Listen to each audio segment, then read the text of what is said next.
Hello, my name is Thomas. Welcome to British Culture. Albion Never Dies. I'm absolutely delighted to be joined this week by Chris Morales, who first joined me in episode 11 of this podcast when he talked about Britishness as seen from California. We've also reviewed No Time to Die together, and also reviewed the Bond films as seen from his perspective as a pilot, as there's a lot of flying in the Bond films. Here, we're going to be talking about the novel on His Majesty's Secret Service, written by Charlie Higson. It's a continuation Bond novel that came out last year to coincide with the coronation of King Charles.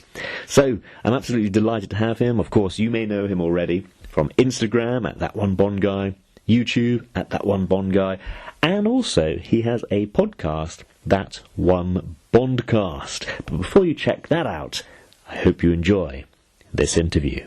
Okay, Chris, thank you very, very much for joining me once again. Yeah, thanks for having me on, Thomas. I mean, I know we've chatted in the past before, and I absolutely love doing it. I always learn something new whenever I'm talking with you, which I absolutely love. I don't know what it is. Well, thank you very, very much. Just for those who don't know who you are, who haven't listened to previous episodes, which they should, can you give them a thumbnail sketch of who you are? Yeah, I'm Chris Morales, That One Bond Guy on Instagram and YouTube. I've done some tutorial, thrifty kind of like Bond on a budget is kind of how I started. Now I'm more so into just enjoying the whole lifestyle of Bond and making it work for you. So it's kind of what I do. I just recently started a new podcast, not anywhere near to the caliper as the one that you're listening to, but I have been inspired by gentlemen like Thomas to throw my hat in the ring and to kind of chat doing the podcast style of content. So it's been a lot of fun. And the name of that podcast, just so people can search it. That One Bondcast. Yeah, very original, Okay. I know. That's good. It's good. It's on brand. I like it. I like it. Okay, and you're based in California. Fair to reveal Yes, that fact, right?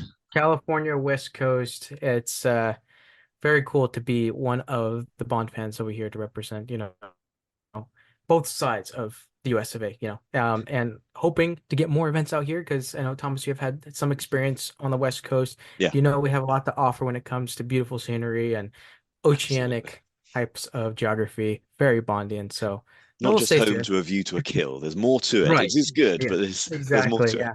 it. Okay, and you're also a bit of an Anglophile. I think it was you who told me that Pierce Brosnan had narrated some of Thomas the Tank Engine. Oh my gosh, yes. So it goes back. I mean, this whole Bond and British appreciation goes back to even when I was in diapers. I really enjoyed Thomas the Train, and I recently come to find out that Pierce Brosnan actually narrated one of the films that they did, among with a bunch of other renowned British actors and voice actors that have done it in the past. But that's been a very rich history of my younger years of getting involved. I've had the train conductor outfit. I've been to the Thomas the Train Day Out in Sacramento, or excuse me, in California. I forget exactly where I was, like five, but where you actually got to go and ride on Thomas the Train, and Hmm. it was a whole like expo. It was amazing. Up until now, into my older years, it's kind of translated into more of the adult sartorial stuff, where Yeah. Kingsman came in, and now here we are, years later, talking about a very amazing book in the world of James Bond, and I have friends from all over the world now, including yourself, Thomas, that, we just love to talk about Bond and stuff in general. And it's been a great, great ride for sure. The community is the best. Absolutely. Absolutely. So we'll get to the books. Your journey to Fleming, it kind of started out with Kingsman, led on to the Bond movies first. Is that fair? And then getting into Fleming? Yeah. So, okay. Even before, which kind of all ties together with Fleming's books and stuff like that. I remember in elementary school, or I guess you'd say primary school, we were told to read books, certain genres and whatnot. I think it was either fourth or fifth grade. Um, I picked up this book by the name of Stormbreaker, which is an Alex Rider series, if you guys are familiar with that, made by a gentleman by the name of Anthony Horowitz, which, as you guys know, has done continuation novels, one of the most recent being With a Mind to a Kill within the Bond franchise. So kind of had my introduction to the spy thriller kind of genre from there. And then it was got lit again when I saw Kingsman in theaters for the first time. and then realizing that it was all kind of stemming from this whole James Bond DNA, this James Bond genre in itself, you can call it. I went all in and started from the beginning with Fleming because I love going back and reading. If you know me, I also have a great appreciation for all things vintage and Mm. that vintage style, vintage lifestyle, like the 50s and 60s. Absolutely love the music and all that. So, of course, I went back to the beginning in 53 where Casino Royale was made, and I read that, and I've kind of just been going in order ever since and really, really enjoying. And for me, it actually improved the movies because I saw the movies beforehand Mm. in order after, finding out Kingsman was really a stem of Bond. And yeah, so I went back in order, watched the films, and then I was like, I want to go even further, deep dive, if you will. So I went into the books, and after reading the books, let me tell you, it has only amplified the movie experience and kind of really picking and seeing where Fleming's mind was at, and not even that. I went and read some of the biographies, like the GoldenEye Mm. biography from reaching in my library here, by Matthew Parker, the GoldenEye biography, which was really cool because you got to really get a sense of where Fleming was at the beginning. And Yeah. then just kind of stemming and 70 plus years later for the literary Bond, here we are, and then a 60 plus year uh for the cinematic James Bond, and we're still talking about it. So just to think about what, you never know what back in 53, like, would this even take off, right? Would this even be, especially the fact that he was in the war himself and Mm. around a lot of, he was a spy himself, and would these stories really appeal to an audience? Here we are, years later, still talking about it. And so that's what is interesting to me and gets me so excited to sit down and really get something that's new, which we have and we're going to talk about today, but also relate it back to where it all started and how it kind of all comes full circle. Absolutely. And it's interesting. The first novel comes out after the Queen becomes Queen, but I believe before her Mhm. coronation. And all of the adventures, the cinematic adventures, have come out under one monarch. Yes. And most of the literary, because of course, after Fleming, there's a few other continuation rights who try and chip in, right? Mhm. Yes, yes. I know we have William Boyd. I've so I haven't read the solo novel, but I've heard it really great things. And then of course John Gardner with his novelizations of some of them films and then his series as well. So there's definitely been a lot of people that have thrown their hat in the ring and continued the novelizations of Bond. And then all up until now, the most recent one, Kim Sherwood being the first female to write about an official Bond continuation novel with her Double or Nothing series that Mm. just came out, which is another enjoyable read and very interesting take on the James Bond series and the James Bond genre, and Yeah. especially the literary. And I must admit, I've said a few times, I absolutely love the Fleming books. Like yourself, for Mhm. me, reading the Fleming books deepens the movies, and I probably wouldn't Yes. have considered myself a Bond fan until I read the books. It's what triggered my modern interest.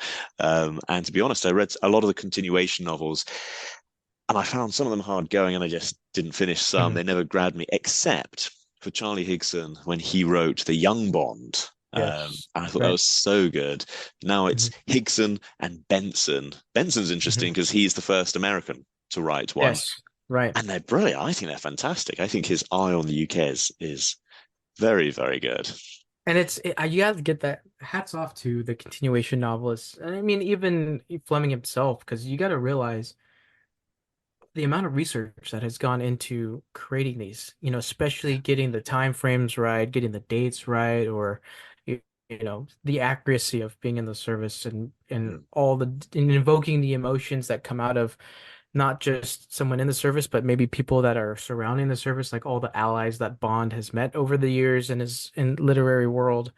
I mean, man, the amount of time and effort to take and put into a book, it's amazing. And that's also, like you said, I feel like you're not a real Bond fan, and I know I'll get crap with this, but hey, look, if you're a Bond fan, you got to read the novels, and I feel Mm. like you're not really a huge, die-hard Bond fan unless you have at least read the Fleming novels, because Yeah. that's where it all started from. That's the birth of Bond was through the books. Mm. And like you said earlier, it just amplifies the whole experience reading the books and then going back to the films, because in my mind, you kind of can play both side by side. When you're Mm. reading the book, you can kind of see the scenes if you've watched the movies before, or if you're watching the movie, you can kind of remember what part in the novel this is supposed to be happening. And it's just kind of cool. It's just a really great experience. Not only that, but hey, there's not a lot of reading now in this modern era. I feel like it's one of those things that people are so it's slowly a dying art, unfortunately. So, I mean, going back and appreciating a lot of the things from the past, it's a fun pastime for sure. Yeah. And you get to put your own interpretation on it. You're not listening to an audiobook, or you're not watching something play out. You're reading something, and your mind, with all of your knowledge, is interpreting what the author has to say, which I think there's no other better experience, entertainment factor experience, than being able to do that as well, especially when it comes to Bond. Yeah. And everybody wants to be Bond, or everybody wants to be surrounded by that. And deep diving into the novels allows you to do that a little bit more, get you a little bit closer to the character.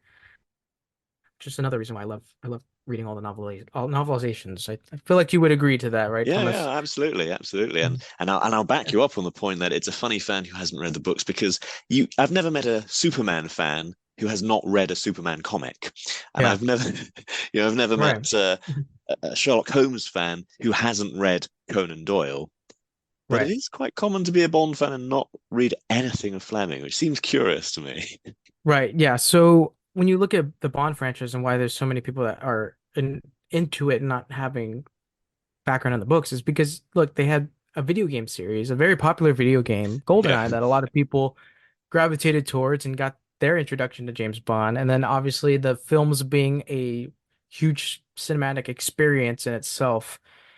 yeah. I think that that's kind of why. And I feel like Bond, like Superman, if you want to bring that into example, as Superman is like the ultimate American hero, Bond is the ultimate British. He is the epitome of gentlemanly British spy. And it's like when you think of that era, you think of Bond. So, of course, anybody who is just getting into it are probably going to go towards the films, because those are kind of what launched Oh yeah, everybody to get more involved with the franchise. But yeah.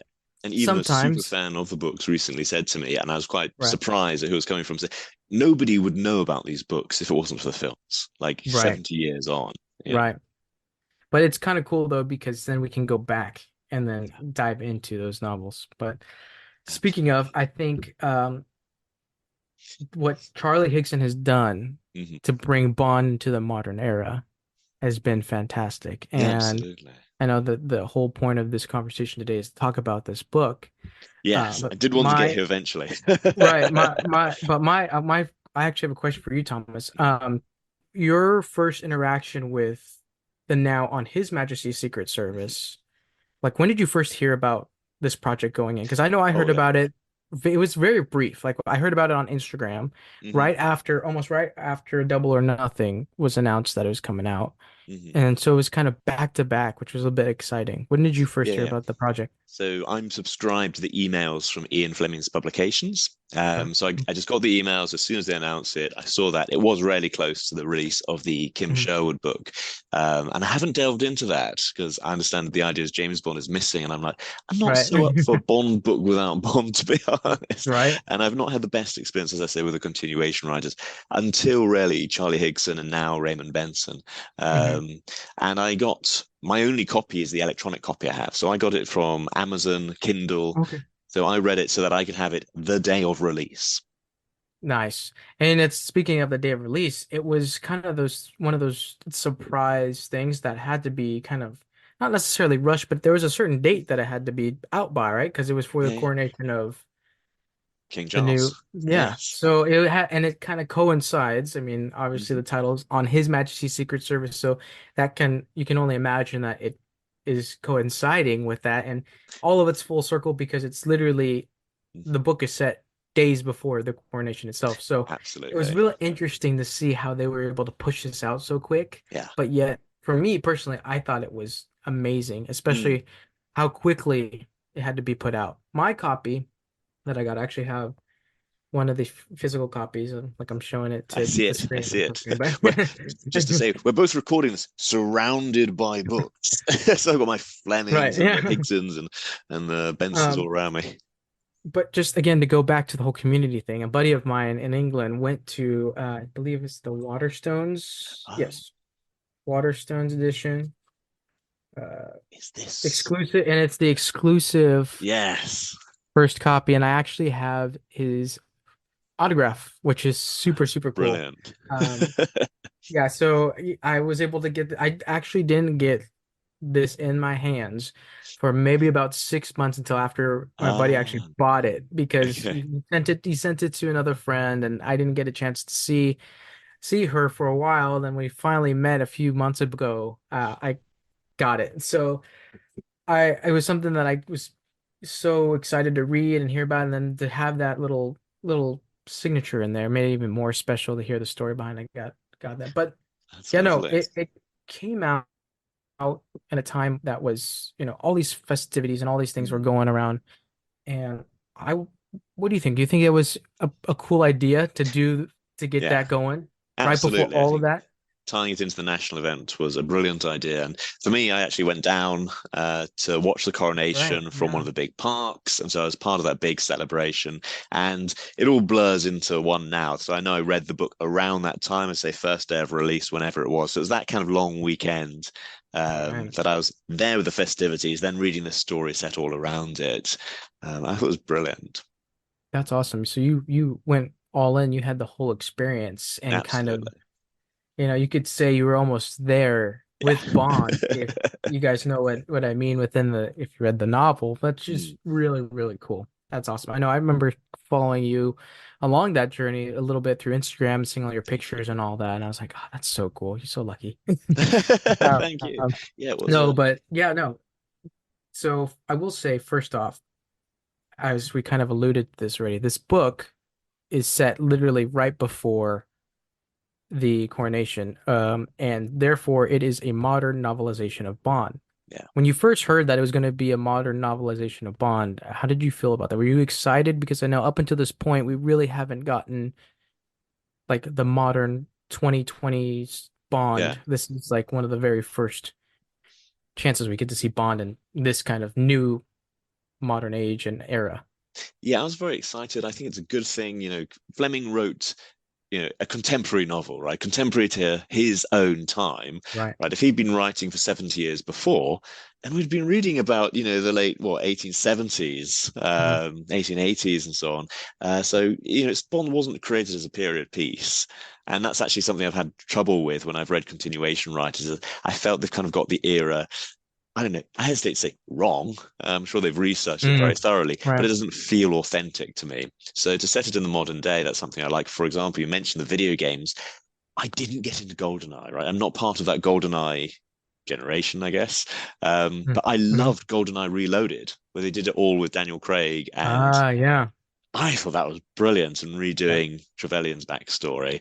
I Right. was actually completely sold on that. So I like the idea of Bond continuously updating. So although Higson had done a brilliant period piece with young Bond, I was Right. really excited to see how he'd do the modern day. Yes, and I agree. I know there was up to the point where even certain political events Mm, were talked about and things that were happening in just a couple years ago. One specifically, the storming of the Capitol in on January 6th, which is a huge event that happened over here, obviously in the United States. And the way that he brought it into the book and everything, it kind of reminded me, and I'm sure all the other readers, that this is happening now, which I mm, found super interesting and really cool because, like you said, bringing Bond into the modern era is always a challenge, but if you can do it just like Hickson did in this novel, he can fit in pretty much any yeah. era, like if you think about it. And it's really cool to see him still. I did notice he was still Bond Mm, because the book starts out with kind of him at home with, it sounds like he's with another lady friend that he's met. So still doing that James Bond stuff, same Bond style, but yet it's still, it goes back to the MI6, MI6. He gets the briefing from M. You still feel that Fleming mm, within the whole novel. Like at the very beginning, the Flemingness was still there, but yet to know that it was in the modern time, in the modern era, they were talking about Instagram, TikTok, all this kind of things. Would Yes. felt very, honestly, it felt out of place to see that Instagram and TikTok and YouTube and all stuff was in a Bond book. Mm, But maybe that's because, again, we're going into like in Bond novel enthusiasts like yourself and I, Thomas. We started it at the beginning or wherever we started, and it feels very, it's like this whole spy genre feels very 50s, 60s. So maybe our mind and our context is like in that mm. era. So when I'm reading this, it's like, okay, this is a James Bond book. This is going to be very cool, kind of like a throwback. And then I realized, wait a second, this is Bond, but now. So Yeah. I thought he did it very well. I thought he did his research very well. I think it, like people I know, and you said something about in the US, or Mm. a lot of people were talking about him bringing up the political events, right? Yeah, so some people didn't like the political take, and then some passages are taken out of context and tweeted around, and so there was a kind Mhm. of a whole fuss. Actually, quite a while after the book came out, when I was reading it, it Mhm. just felt natural that he doesn't focus exactly on American political events. He's not decoding Right. what's going on. It's just kind of on the way to talk about, well, European matters and British matters and so on. But it felt Right. like, yeah, most Brits wouldn't think about this too deeply, actually. And Right. yeah, it's Yeah. just kind of on the way.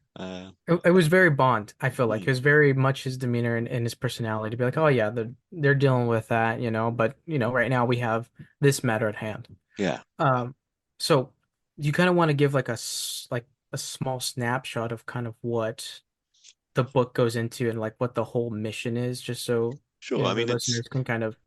for me, it seems a really standard thing of often Mhm.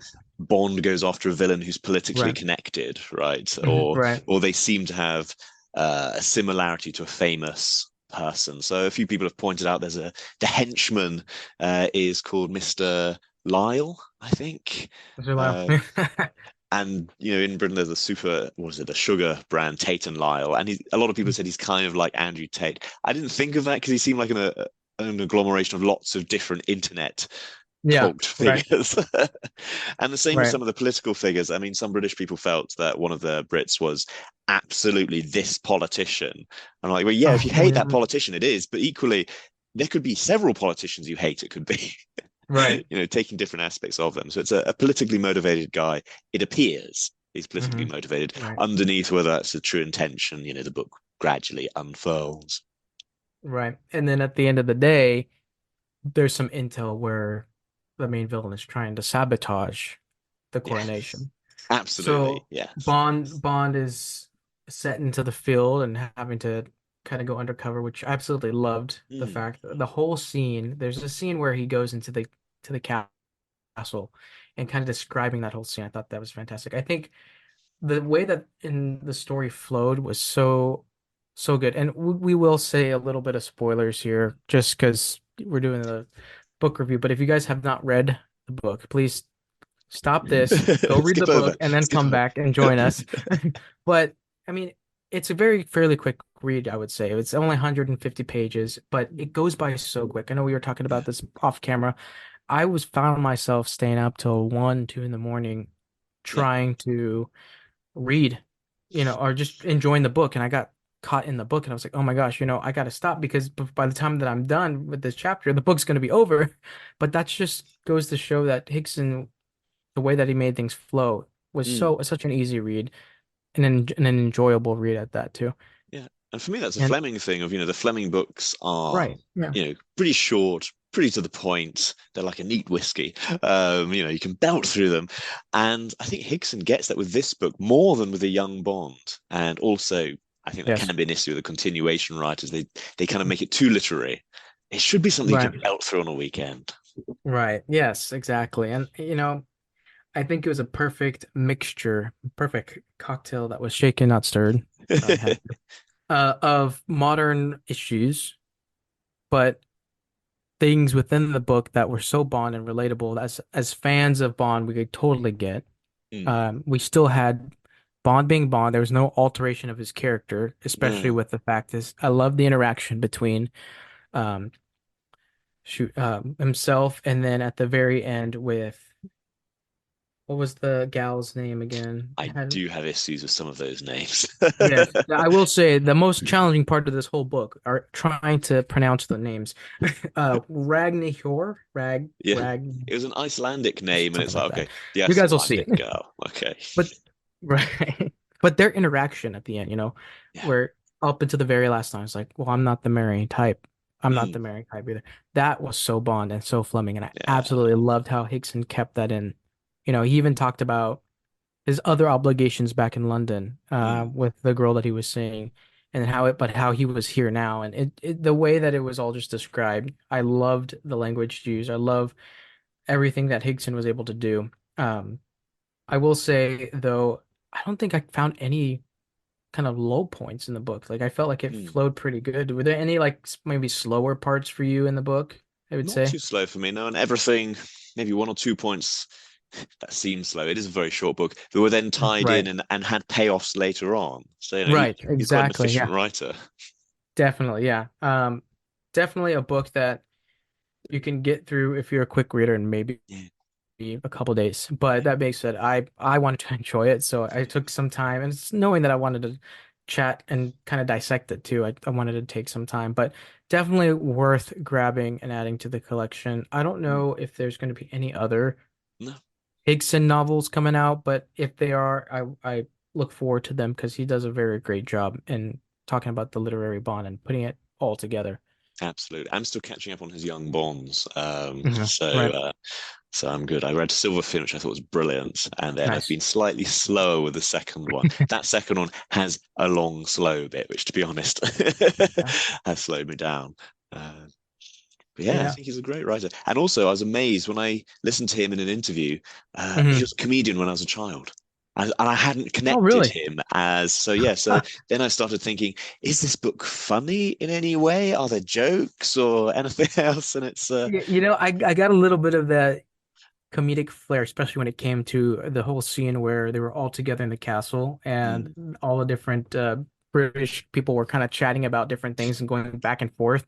Totally could have seen like a Matthew Vaughn, yeah. Kingsman type of scene right there, if you get Mm, my drift, like the chaotic craziness, but yet the still comedic aspect of all of their conversations going on, and then the whole fight scene between one of the guys and getting up on the table asking somebody to fight him, and yeah. yet they were supposed to all be on the same team, which I thought was hilarious.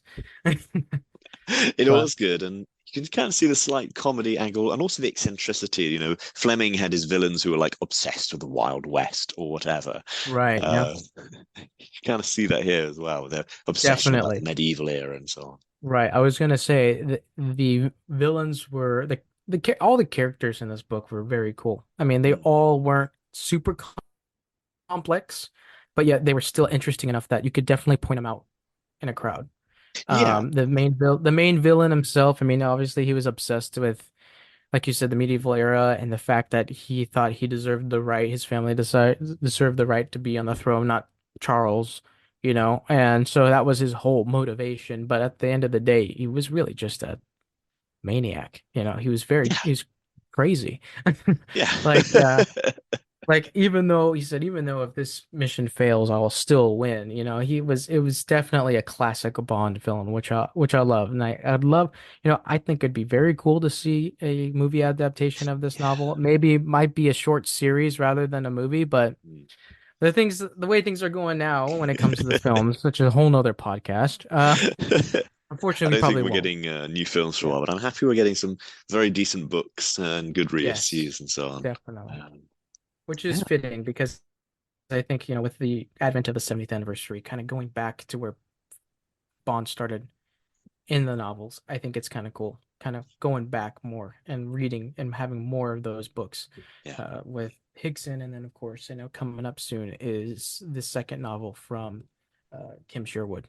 yeah. So, I so must quickly say one great highlight for me was that Bond chooses to drink Jameson, which is one of my yes, whiskeys of choice. So I really like yes, that. that So was really cool. I Very different, but that was thought, really cool. good, good. That's Uh, I'm way ahead of Bond on this.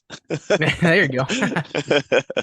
Oh man, but man, yeah, overall it was great, and as enjoyable as the read is, you guys have to go check it out for yourself. And it's such an enjoyable conversation. Thomas, thanks for Thank you. having me on to talk about this. And It's an absolute delight to have you again. I must grab you again sooner yeah, hey, next time. anytime. I guess anytime. We'll see. Maybe in the future when we do get a movie. Well, no, I'm not going to promise a movie talk because we'd probably be long gone by the time they bring that out too. No. No, hopefully there'll be some more novels we can chat about because, Absolutely. both of us really enjoy the novels. Not only that, but I know we connect on a lot of various different topics, We which do. again, you are the master of talking about British culture. So I have learned so much about British culture just by listening to your podcast. So hats Thank you. off to you, to all the research that you've done, all the amazing stories that you've been able to bring to light through your life experience. And, we're just so blessed to be able to hear through your adventures, living vicariously through you, as they say. So It's very, thank you, very sir. kind of you. And we can find you on Instagram at That One Bond Guy and That One Bond Podcast. Yes. Yes. Okay. Glad I've got it right. So Yeah. thank you very much. And I say we'll have you again soon. And thank you very much for listening. You can find Chris Morales on Instagram at That One Bond Guy, YouTube at That One Bond Guy, and do check out his podcast, That One Bondcast. Thank you. Goodbye.